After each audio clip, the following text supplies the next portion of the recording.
Welcome, everybody. If you have ever watched a ball in flight, you've noticed that it rises to a certain level, and then it comes down. And if you measured the going and the coming up to that level, you'd see that it's pretty equidistant at all points. We find that our human lives move pretty much like a ball in flight. We go up to a certain point. But that's as far as we go. And then we come down. The ball can just go to a certain distance. It can't continue upward indefinitely. The human being cannot either. And as we rise like a ball, we may be showing a great deal of success in our particular profession. We may find a great deal of success in our social activities, a great deal of success in our intellectual capacities. And then there comes a time when part of the human mechanism begins to describe its downward motion. The intellect may continue to go up, but sometimes it's the physical part of it that goes down first. Sometimes the emotional breakdown. Other times, other factors in our lives begin to make their descent. And at times, many factors at one time go down together. No matter how high we rise, the nature of humanhood is that we must come down.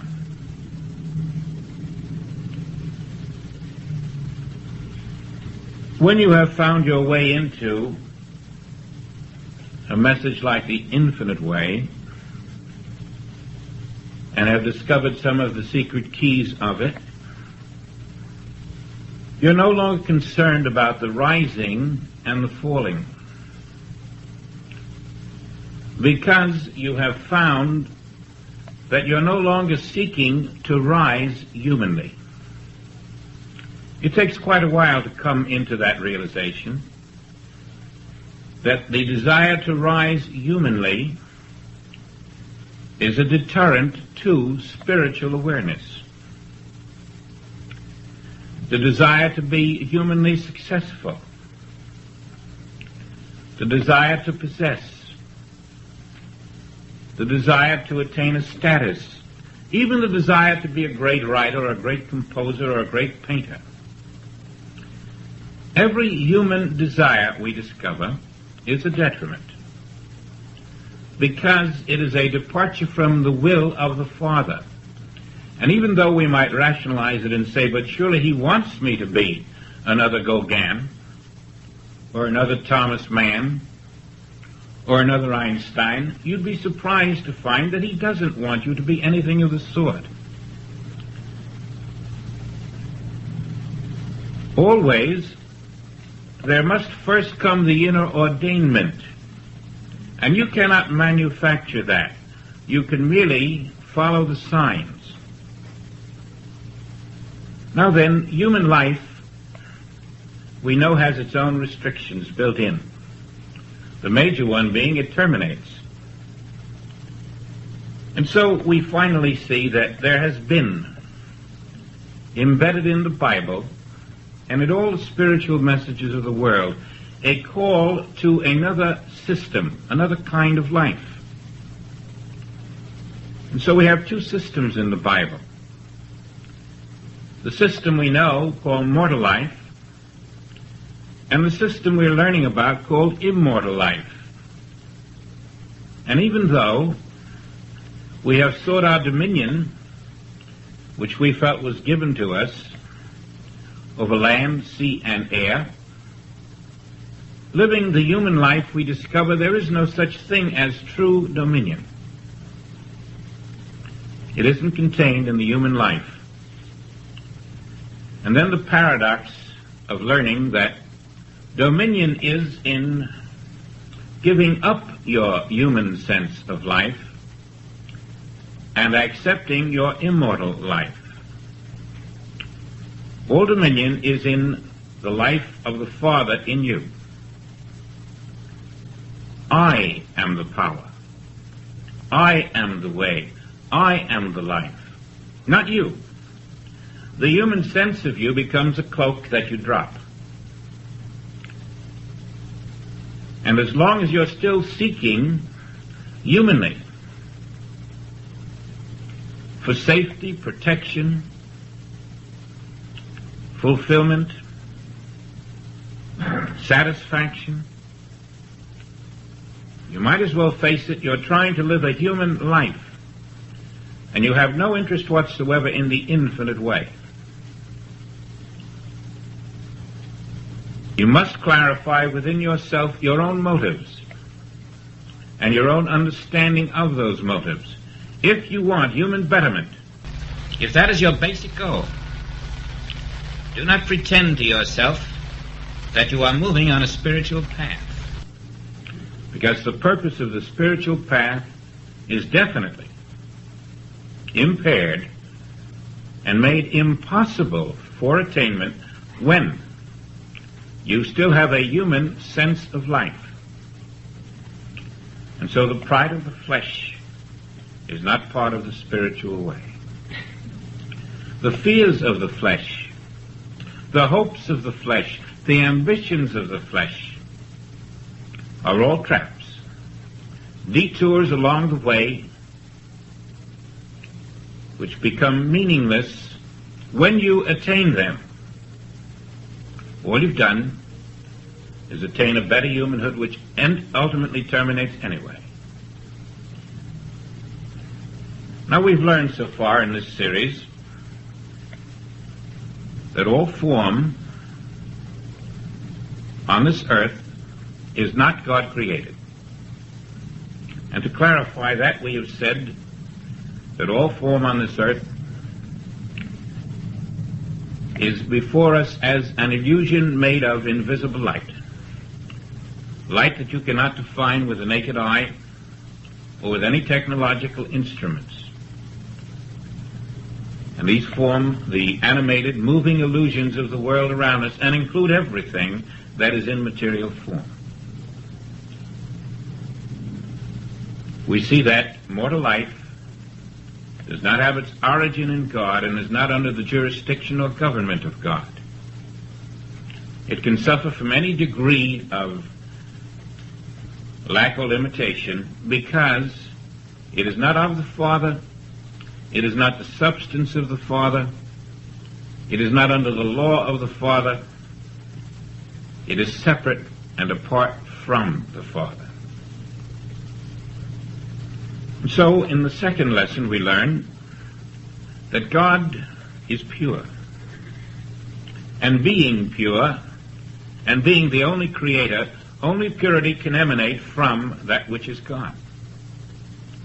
So the expression of God everywhere is purity. A pure father means a pure son. You cannot be impure. It is impossible. There's nothing you can do to make yourself impure. You must be pure because the Father expresses as the Son.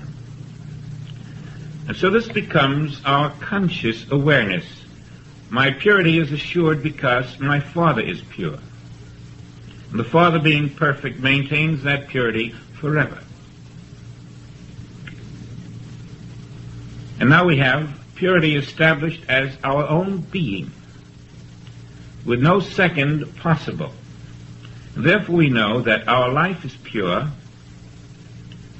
and we also know that our form is not pure. We know that our form is not that life. And we have made the distinction then that we are the life of God, which is immortal. But we appear in the form of man, which is mortal and impure. The appearance in mortal form is not the life of God. And the life of God is not in the mortal form. When you're told that God is not in the whirlwind, You're being told that God is life, and life is not in the whirlwind. And that could have been said about anything in which God is not in. Life is not in evil. Life is not in error. Life is not in death. Life is not in a germ. Life is not in anything which is not God's creation. And therefore the lacks, the limitations, the various causes of fear in our world are occasioned by our lack of knowledge that life is not in them, for they are not of God.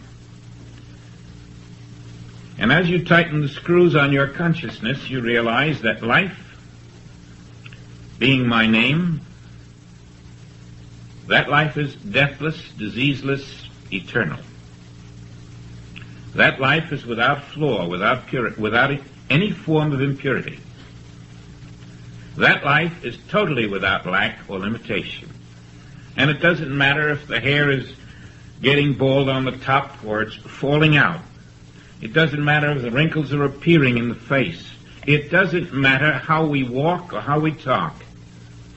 All that counts is the knowledge that I am the life of God. This becomes the foundation of your consciousness in the infinite way. You are the life of God. God is your life. Now that's our starting point. But this ball in flight goes up and comes down. Spirit doesn't. In spirit you find a continuous progression, an eternal newness. There's no up and then down. There's no descent. In my Father's house are many mansions. We find there is a continuous upward movement as we leave our human sense behind us. You may not have heard it, but to you the call to oneness has been strong and direct. The oneness which was announced by the Master to explain the various miracles that appeared. I and the Father are one. That oneness has been scattered throughout the Bible. Those of us who have missed that call are now reminded that in duality, the belief that I am human, we have turned our backs upon the call to oneness, upon the very thing we seek for only in oneness, only in the acceptance of life immortal as now. Do we find that dominion which in one way or another lured us into the spiritual path? You want a dominion. You want a dominion because you wanted control instead of being controlled. In some way you wanted to be master of your destiny. And then you discover that the only way you can have that dominion, and this is a truth that will never walk away from you, the only way you can have that dominion is to lose your human sense of life. All other dominion is pretense and temporary. Only in the acceptance, the living, the knowing of your immortal life is there dominion.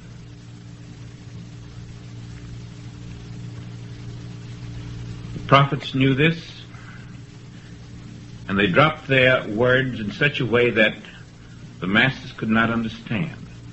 Always the sacred was hidden from the profane.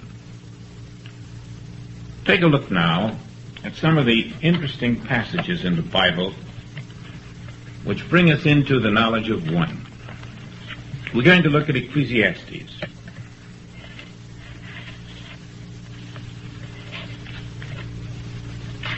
This is 4:8.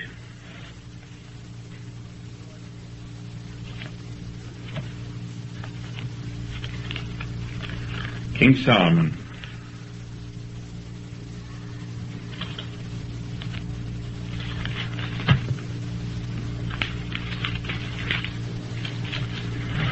There is one alone, and there is not a second. Yea, he hath neither child nor brother, yet is there no end of all his labor, neither is his eye satisfied with riches. Neither saith he, for whom do I labor, and bereave my soul of good? Now that one alone is reiterated by Isaiah. We may not have recognized it. The voice of him that crieth in the wilderness, prepare the way of the Lord. And that means of the one. Make straight in the desert a highway for our God. The desert is the human consciousness. The highway is the knowledge of one. And then you find in Matthew the repetition of this. When John the Baptist appears, and note the word tucked into this statement, saying, repent ye, for the kingdom of heaven is at hand. For this is he that was spoken of by the prophet Isaiah, saying, the voice of one crying in the wilderness, prepare the way of the Lord, make his path straight. The voice of one.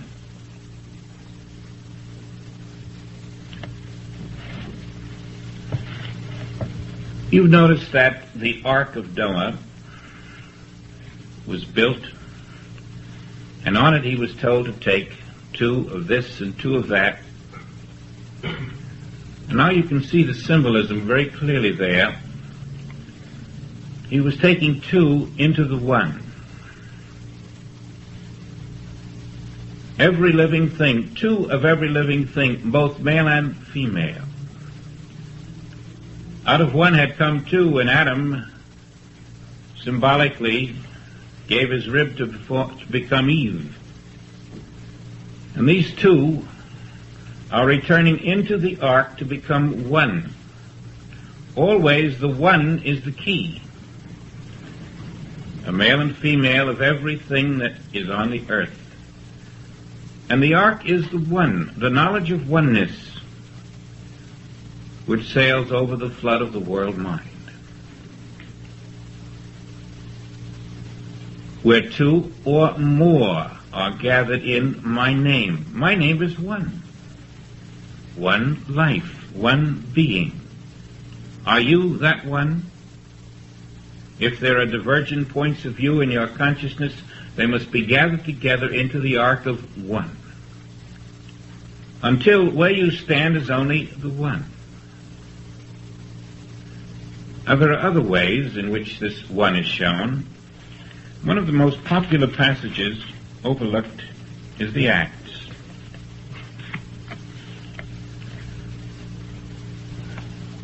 When the day of Pentecost was fully come, they were all with one accord in one place.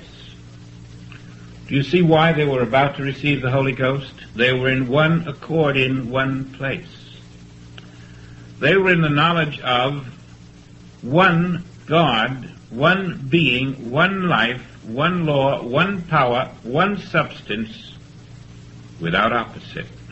They had taken all of their 2s into the ark of one. They had spent 3 years with the Master, and they had been cleansed of dualities. They didn't know love and hate. They didn't know wisdom and stupidity. They didn't know safety and accidents. They didn't know protection and vulnerability. They didn't know good health and germs. The 2s had been combined, had been blended into one. And that one was the purity of God, is all that is present. You see, they had stepped out of the human sense of life, out of the belief that there is immortality and mortality. The two had become one in that mortality had been swallowed up. They were about to receive the Holy Ghost because they were now aware that the only life there is the life of God. And so Peter, John, James, all the rest had accepted, now are we the sons of God, now are we immortal life. Though we appear on earth in the flesh, now are we immortal life. And then came the flood of Spirit. And the blending of two into one is given to us with just one word. Suddenly there came a sound from heaven, as of a rushing mighty wind, and it filled all the house where they were sitting. And there appeared unto them cloven tongues. Those cloven tongues, that's the sign of two blended into one, like a forked tongue, a split. Head and heart had been united. That's the cloven tongues. The intellect had been united with spiritual consciousness, and all that remained was the one, the immortal sense of life. When that happens in you, when you have been able to discard, cleanse out, redeem all thought of human life and all factors of human life and all human possibilities, so that come what may, no matter how high the flood rises, you are in the ark of the realization of one immortal life as your life. When that happens to you, this is what happens to you. They were all filled with the Holy Ghost, began to speak with other tongues as the Spirit of God gave them utterance.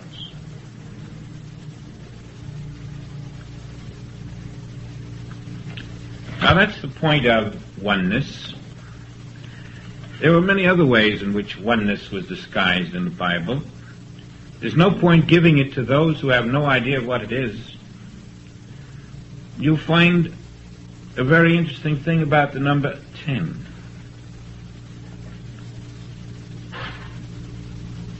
If whenever you come across the number 10,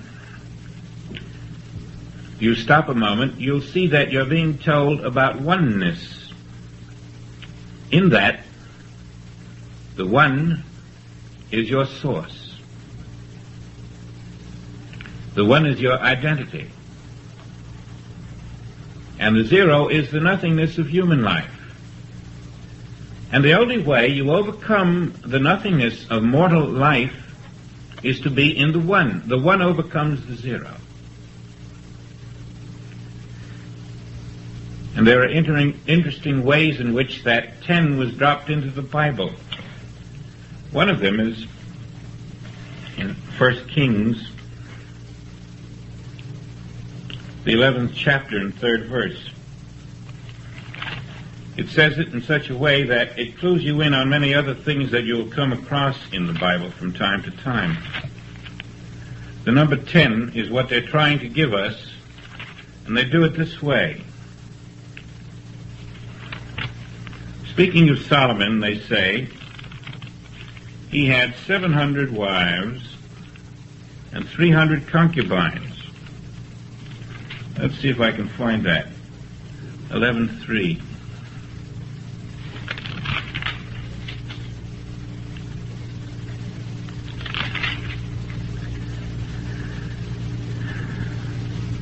He had 700 wives, princesses, and 300 concubines, and his wives turned away his heart. Now, the 700 wives and the 300 concubines, you see, add up to 1,000. Doesn't matter about the zeros at all. They're telling you 10.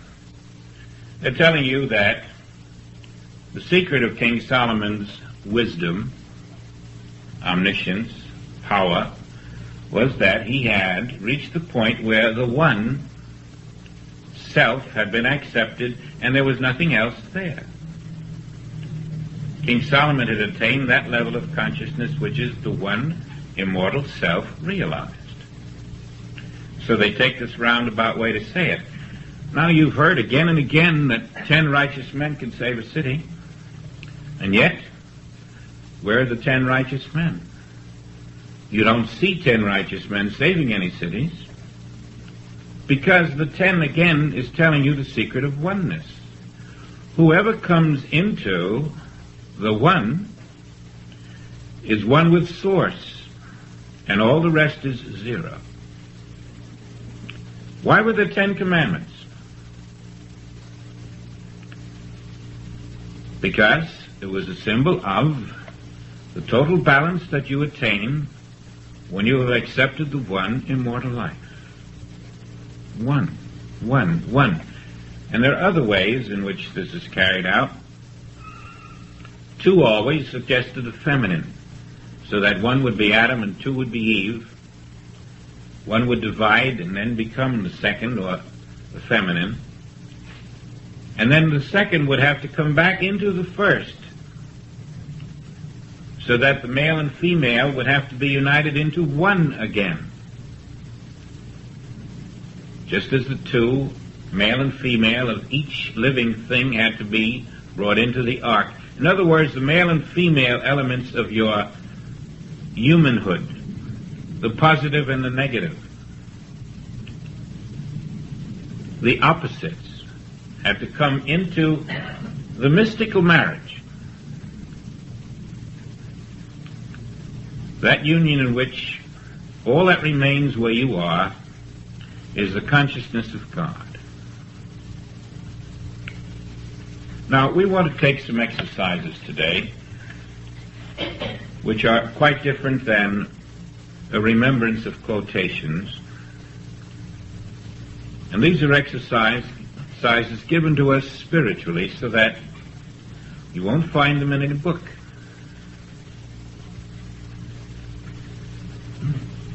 When you have accepted the truth that your life is immortal, you still linger in the belief of the forms of the world. And even though you may have reached that level of understanding which can say the life of God is in no form, but the life of God is there, you will still be influenced by those forms. So that everywhere you look, you're making judgments about forms. Now, try this first. See if you can, for the next minute or two, close your eyes, and even though thought may enter, see if you can keep your consciousness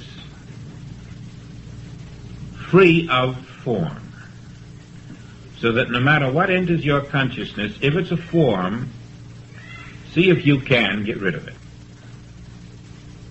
If it's a girl, a boy, a flower, a tree, a house,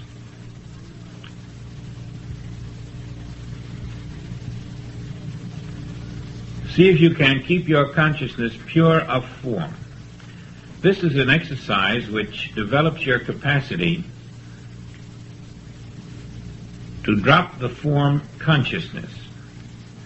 You'll find later when you open your eyes and see form, if you perform this exercise faithfully, even though you see form with your visible eyes later, it will not make the same impression upon you as normally if you have spent some time relaxing in just keeping form out of your consciousness.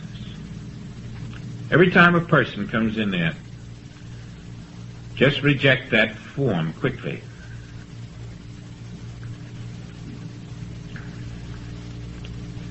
You'll find that if you develop this capacity, you'll practice it quite often. Sometimes you can spend as much as 10 minutes to a half hour just relaxing in this little challenge, with nothing else in mind other than to reject form from your consciousness as an exercise. Nothing stupendous would happen necessarily while you do this, other than you feel at peace, and you will have been cleansing your temple of the false consciousness of form. Because where the form appears to be, only the immortal life is. I give you this exercise because of what I have seen it do. And I recommend that you practice with it from 10 to 30 minutes from time to time. Try it, say, for a week. Just to get the consciousness or the capacity to have dominion over your consciousness, in that you can keep form out of there. That's all this exercise is for.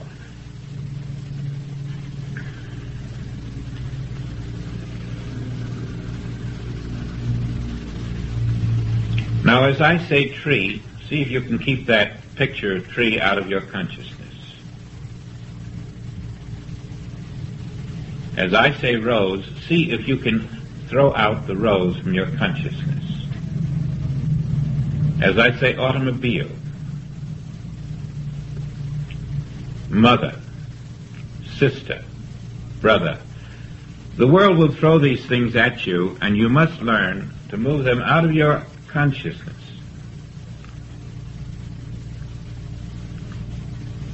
Then, beside visuals, there are sensations of touch, hearing, taste, and smell. And if you are able to go further, you can actually take words that are coming to you from somebody and keep them out of your consciousness, if you wish.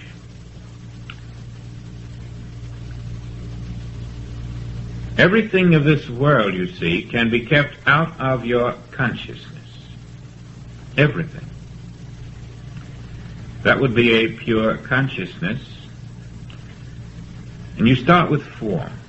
You can expand it to other things if you wish, but whatever is in the world, you should have the capacity to keep it out of your consciousness,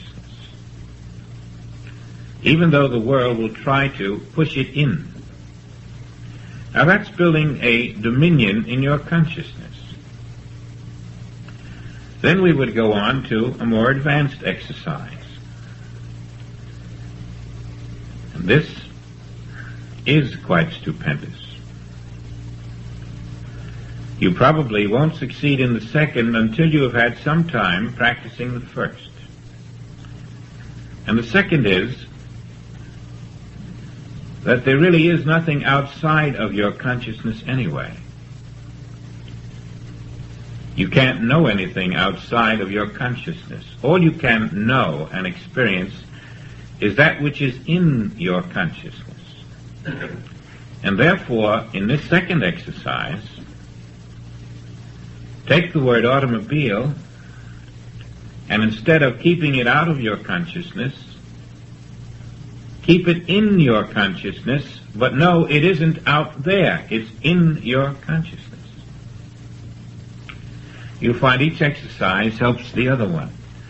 Take the word mother, and you'll find that mother is in your consciousness and never got out of your consciousness. Take the word business. You'll find your business is in your consciousness. You may think it's on a certain street in a certain city. You're wrong. It's in your consciousness. Your consciousness is much bigger than that street and that city. The size of your consciousness is the size of the world. And the world is in your consciousness. That's what made your world. Your consciousness made visible is your world. And everything in your world is your own consciousness. If there are germs in your world, it's because they're in your consciousness. If there's bad business in your world, that's in your consciousness.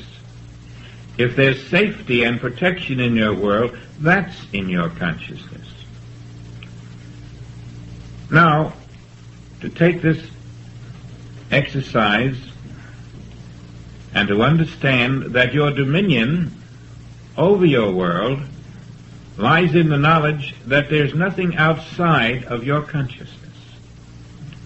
The Pacific Ocean for you may have been out there, but after you have practiced this exercise, you'll know that the Pacific Ocean is in your consciousness. Every mountain, every valley, every stream, every planet, every star, even the sun in the sky, everything is in your consciousness. That is your complete world. And strangely, the sun, the stars, the streams, the valleys, and the mountains that are in your consciousness are not the same ones that are in your neighbor's consciousness. They have a completely new Pacific Ocean in their consciousness, a completely new sun and stars and planets. Their consciousness contains their world. And they may think that their world and yours are the same, but if you have practiced your exercise well, you will discover that as many people as walk this earth, that's how many Pacific Oceans there are. That's how many suns there are. That's how many different worlds there are. Each consciousness contains another world. Now you're concerned at the moment with your world, within your consciousness. And if you have dominion over your consciousness, you will have dominion over your world. Nothing can get outside of your consciousness. There's no place for it to go. And so the automobile coming down the street isn't. It's in your consciousness. The child born isn't. It's in your consciousness. The qualities of your life in this world, in your consciousness, are determining the outward appearances. Everyone you know who seems external to you is in your consciousness. And when you talk to them, you are speaking to someone in your consciousness. This is an exercise that must be practiced to be experienced. And then another exercise, which may make the first two clearer to you, is to see this, that your consciousness is cosmic in size. It isn't a consciousness just as big as your body. It's cosmic in size. And way down in the middle of it is a little image called your form. A little 5-foot image in the center of a vast, vast, vast consciousness. All that that consciousness is in quality becomes the visible image called body.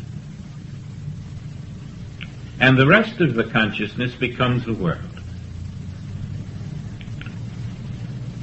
That's how your little body appears in this consciousness.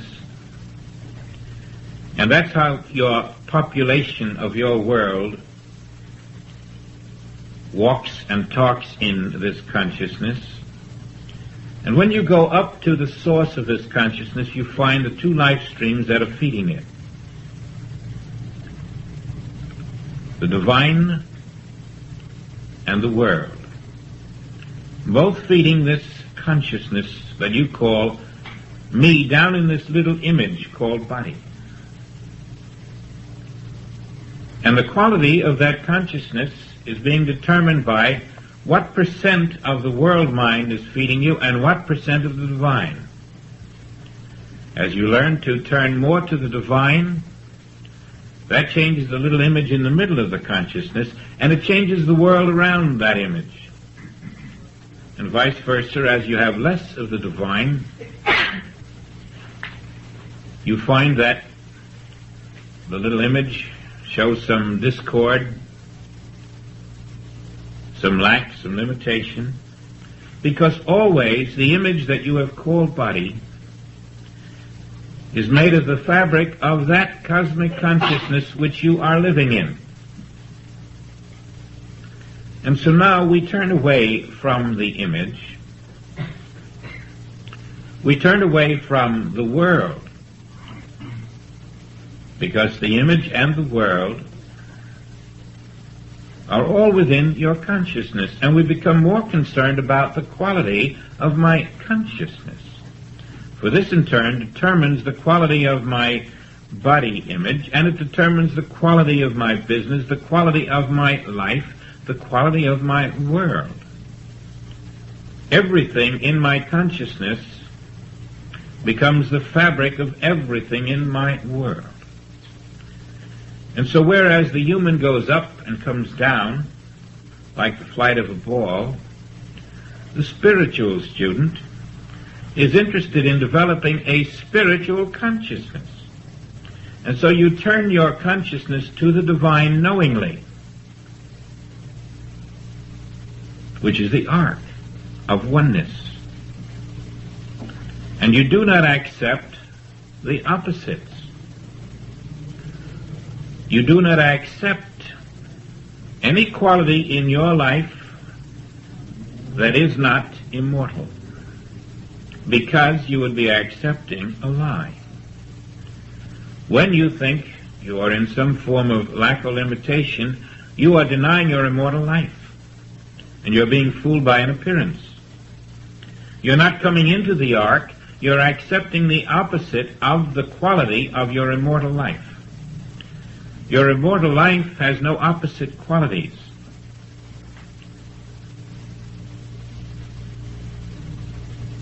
You cannot come into the ark, into oneness, and have opposite qualities. And so the realization of oneness means that I, being the one immortal life, indivisible from the Father, I and the Father being one immortal life, every quality of the Father is present now, and that is my consciousness. I'm learning to be conscious of that which I cannot see, because the kingdom at hand is what I'm learning to be conscious of. And the more I become conscious of the kingdom at hand, the more this vast consciousness feeds the world which I inhabit as a human appearance. Do you see, all thought is not on your human life, not on the life of the body, not on what you shall eat, nor wherewithal you shall be clothed. All thought is not any more of that life. All thought is of the one immortal life. You take no thought for your mortal life, because you have none.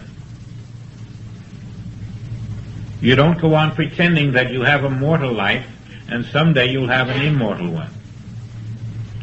You take no thought for your mortal life. You have no human need. You're not trying to improve your business. You're not trying to improve your health. An immortal has no business. An immortal has no health.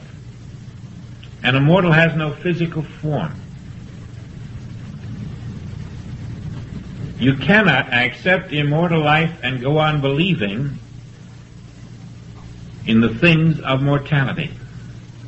If you do, you're living in that little image in the middle of your consciousness, instead of in your consciousness. The little image in the middle of your consciousness has a false sense of consciousness. It does not know the one immortal life, and it denies it all day long. Your dominion is to drop all sense of mortal life. And so someone would say, well, do I stop eating? Because it says, take no thought for your life, what ye shall eat. Do I stop going to fashion shows? It says, take no thought of wherewithal thou shalt be dressed.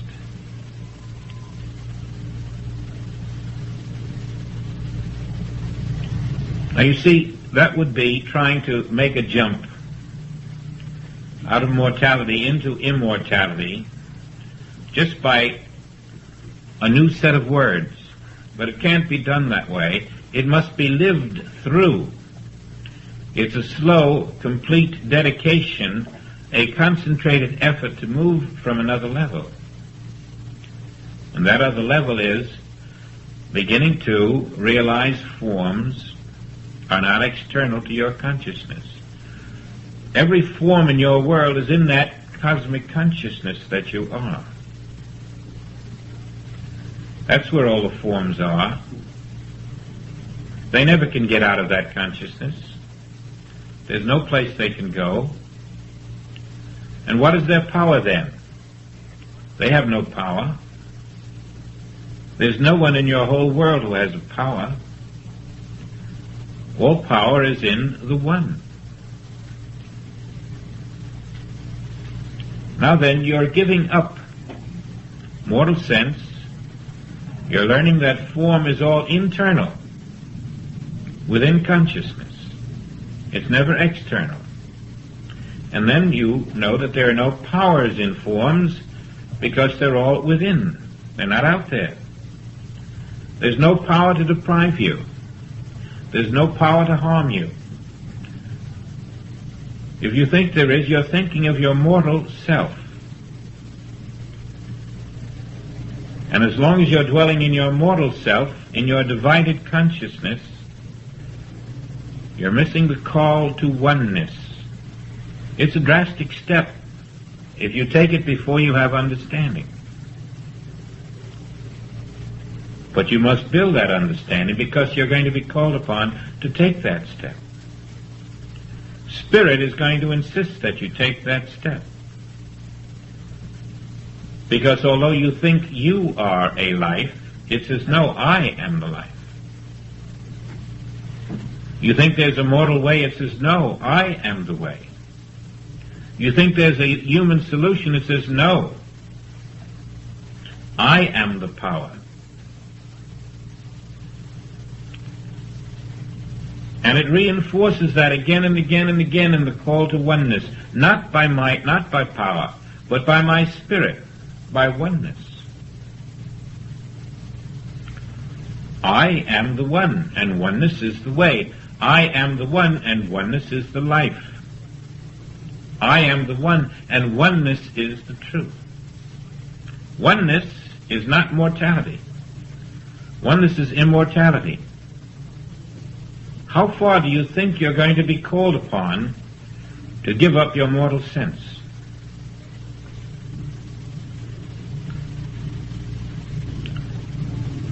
You will be called upon totally. That is the purpose of crucifixion. A complete giving up of all human sense, was it not? There was nothing to protect. No need to protect the body. No need to cling to life. No need to protect any possessions. Why? Because there was no mortal life there.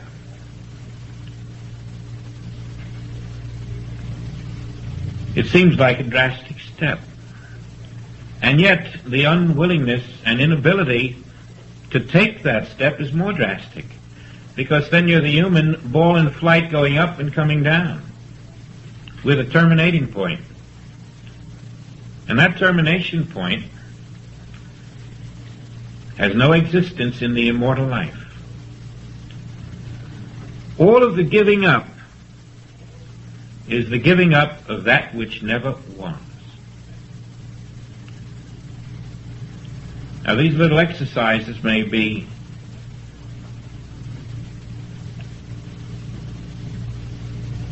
seemingly of no major consequence, but once you've started to accept that all that can ever be in your world is within your consciousness, including your own body image. The reason that automobile is not outside of you is because it's only outside of your body image. But the automobile and your body image are both within your consciousness. And so you're developing the dominion over consciousness, the awareness, the ability to stand in that consciousness, controlling the outer world by knowing it is within you. And then simply dropping mortal sense and resting in the Word that the Father has dominion. The Father is the power. The giving up of mortal sense is signaled when you can come to that place where you want no power over anything. You discover the power of no power. You need power over no business, none whatsoever, to make it improve. You need power over no enemy. You need power over no condition. Why?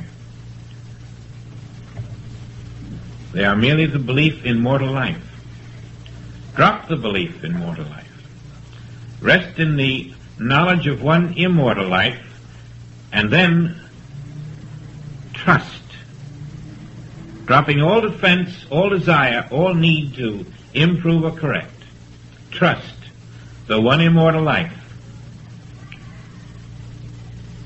to infiltrate your consciousness and express itself in your world as its own perfection in all things. This giving up the desire to improve and correct and build and safeguard is all based on mortal life, which is a false sense of life. The Master gave up that false sense of life as a demonstration to us of the way to follow.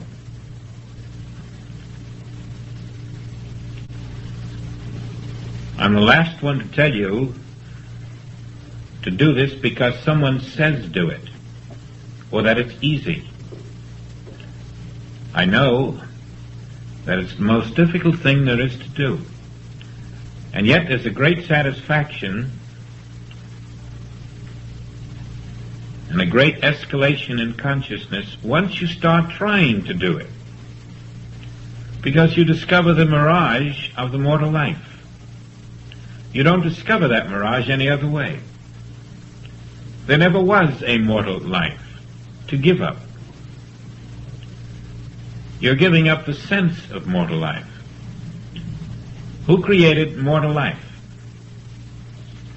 God? Could the immortal Father create something other than itself?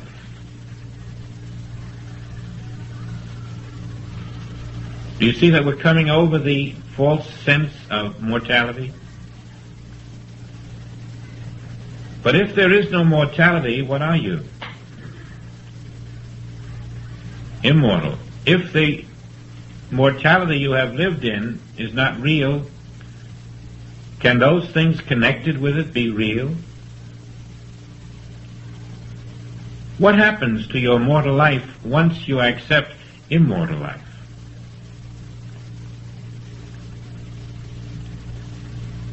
You find that the image and likeness of immortal life becomes the image and likeness of your life and of your experience. We go back to Ecclesiastes, there is one alone. He has no son and no brother.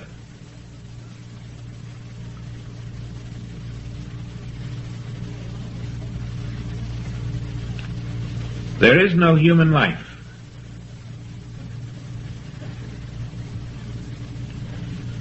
And those who walk in the Spirit cannot walk in the flesh. Now, we're not asking the world to do this. We're not even asking you to do this. It is the Spirit in you that decides whether you're going to walk in the Spirit or the flesh. And there are many who believe not, and that means they're simply not ready. And there are many who are learning that the only way they can walk is in the Spirit, and for those we meet. For those who cannot accept it, there'll be another time and another place. For those who can, we clasp our immortal hands in the oneness of the invisible immortal life, and we accept it, rejecting all else, so that mortal life ceases to have any meaning other than an image in consciousness which we endure while we rest in the awareness of immortality now, watching it express until the image which we see is the image of the Father, the divine image and likeness, until the qualities of that image are expressing in its world and the kingdom at hand is realized. We have no intention of going up like a ball and coming down again.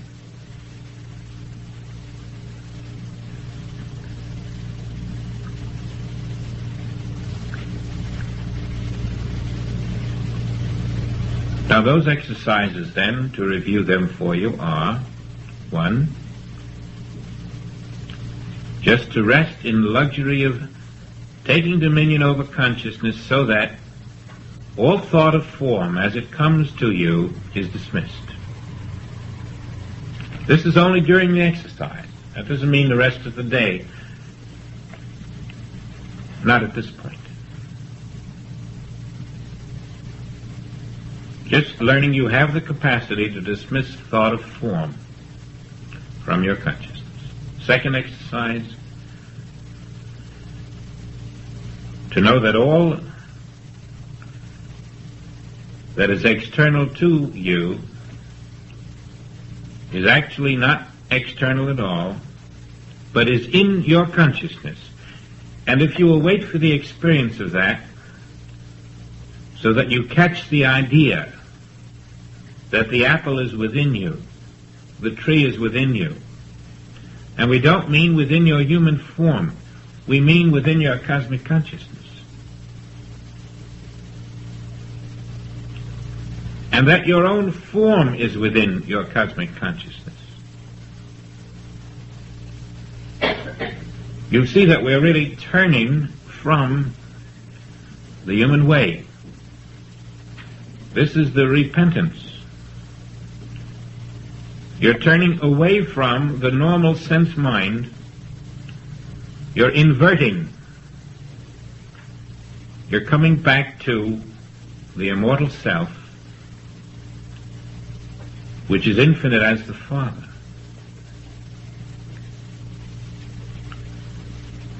These exercises are only valuable when you reach an experience within them. And the third exercise is to rest in the consciousness that you are immortal life. You have dominion in the knowledge of your identity. You do not accept the opposite of immortal life. Immortal life is without fear. If you have fear, you're in mortality. Immortal life is without doubt, without uncertainty, without seeking and striving, without struggle, without concepts of bad health or good health, without lack and limitation. You cannot have these feelings in you and still say, I am immortal life. Because the very word and fear is a denial of the immortality of your being. The fact is that God is omnipresent. And every denial then is falling way back down into mortality.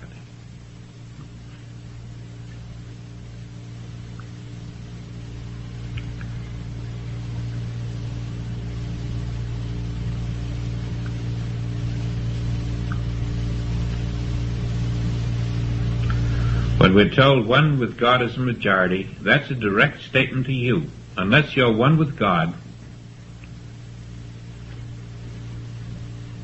dominion is impossible.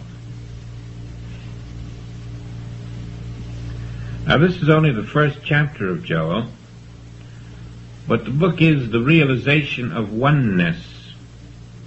And in fairness to you, in fairness to Joel, in fairness to the demand of spirit, it's probably good that right here at the outset we're coming face to face with the purpose of the whole book. If through this book you can attain the realization that you are immortal life without opposite, then that book in you will be fulfilled. That's what this series is about.